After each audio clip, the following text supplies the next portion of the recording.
امام،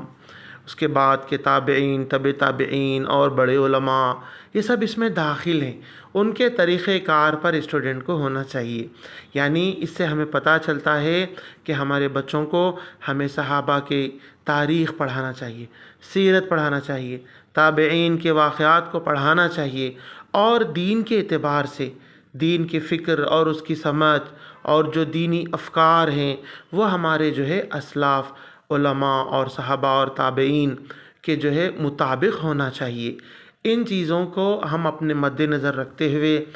آج کے معاشرے میں ضرورت ہے کہ ہم اپنے بچوں کو ایز اے اسٹوڈنٹس یہ باتوں میں سے کچھ نہ کچھ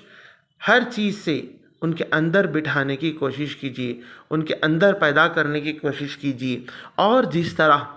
دوسری تعلیمات کے لیے 8 سے 10 گھنٹے ماں باپ بھی جو ہے لگا رہے ہیں، بچوں کو